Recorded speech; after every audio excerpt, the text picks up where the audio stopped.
जोहार के सनाम को इंगे हराधान मांडी नोआ चिरगल संदेश रे अपे सनाम को सांगुन अतंग दरम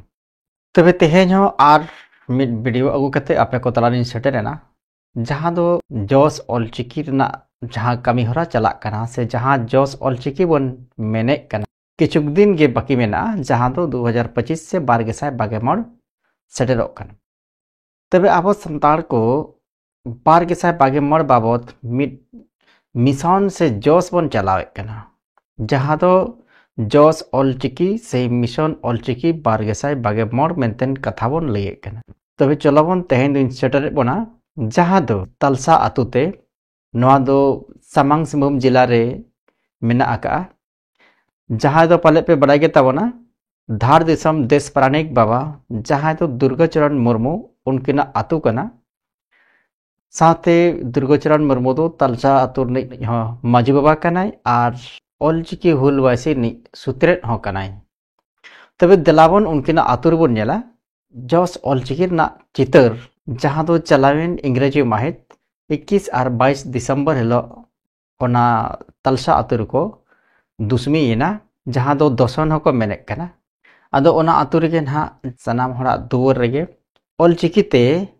निजेरा गाड़ ᱧᱩᱛᱩᱢᱚᱠᱚᱭ ᱠᱚᱫᱚ निजेरा पारिस ᱧᱩᱛᱩᱢᱚᱠᱚᱭ ᱠᱚᱫᱚ सांगुन दाराम नौका निजेरा ऑलचिकी ते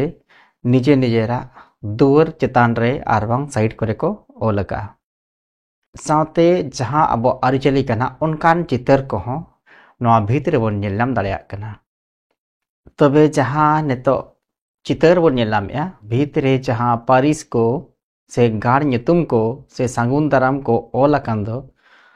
नोआ ओल लगित ते नोआ तलसा आतु निज माजी बाबा सावते ओना आतु रिन सनाम हर को आडी आडी सराहाव नोंका गे सनाम आतु रेगे जहां दो ओड़ा कबन पतावेत गया पाराब रे पाली रे तबे ओड़ा को पता बड़ा कते दुवर चेतान रे जहां दो पाहिल दो को ओल ताहे कना वेलकम अकोय दो एमान लेका तबे नेतो दो आबो ऑलचिकी तेगे और आबो संताड़ी पार्सी तेगे ऑल दो ताहेन मा जहां दो ऑलचिकी आबो आतु रे झालका मा और सनाम होड़गे ऑलचिकी दबन चेदो मा नोआ गे जोस ऑलचिकी रिया कुकमु दो कना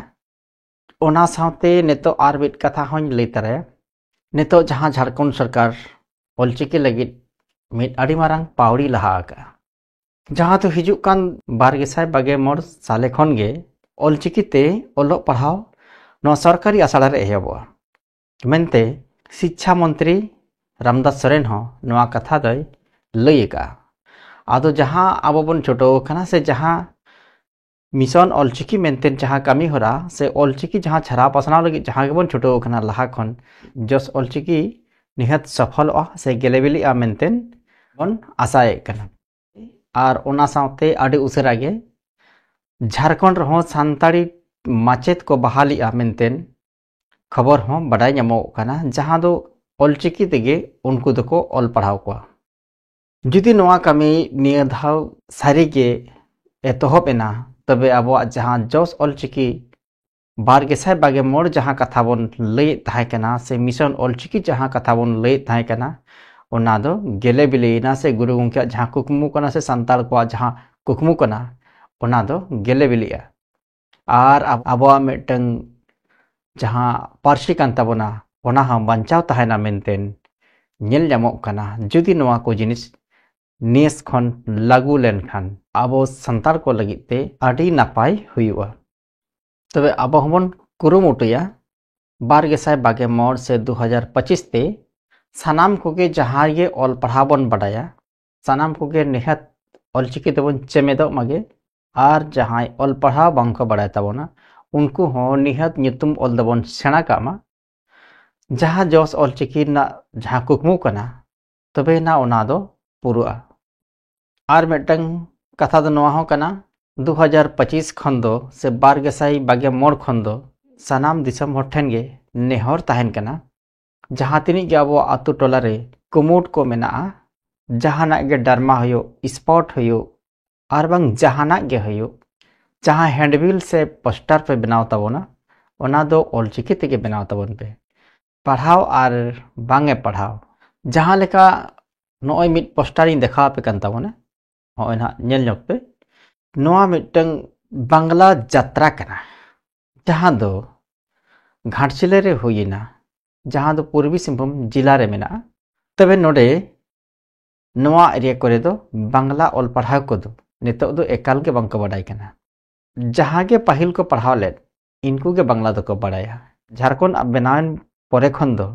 बांग्ला ना ऑल पढ़ा दो बांगे हुयुगो कना मिद बार हुयुगो कानिया जहां अपान अपिन जहां लका ओड़ा करे को पढ़ा कानिया उनका कते को चेदेत गया तबे सनाम हर दो बांको बडाई कना तबे एनते रे हो उनी देवनागरी ते से रमन लिपि ते पोस्टर तक दो बांको छपा लेया मेनखान उनको दो बांग्ला लिपि तेगे पोस्टर दो को छपा किया पढ़ाई दे पढ़ाव के और बाय पढ़ाव के उना सला दो उनको आदो मतलब बनवाना बांग्ला पार्सी कना माने बांग्ला लिपि उनका गे उड़िया को हो अडिगान जगह रे नेल हुई कना उनको पोस्टर से हैंडबिल हो से उड़िया पार्सी दो उड़िया लिपि तेगे ना छपा दो ताहन कना आमेम पढ़ाव और बम पढ़ाव उना सला कोई मतलब बनो उनका गे अडी लेकान पार्सी रना अपान अपिन लिपि मेना और ओना तेगे उनको पार्सी दको ऑल सदरिया मेनखान आबो हो आबो पार्सी रिया से संताड़ी पार्सी रिया हो मिट लिपि मेना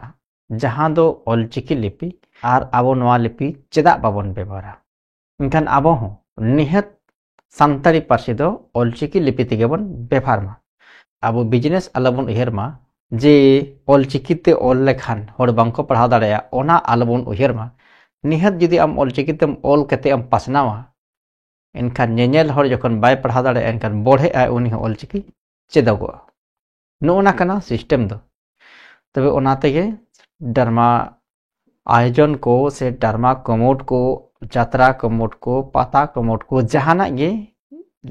संताड़ी पार्सी ते जुदी हैंडबिल पोस्टरम बनावेआ तबे ऑलचिकी तेगे बनाव खान अडी नपायोआ आर आबोआ ऑलचिकी हो हारा बुरुआ मा तबे निया को मेन कते गे तेहेन दिन मुचादिया मा सनाम को आरो दोहराते लासाने ओजपा जोहार।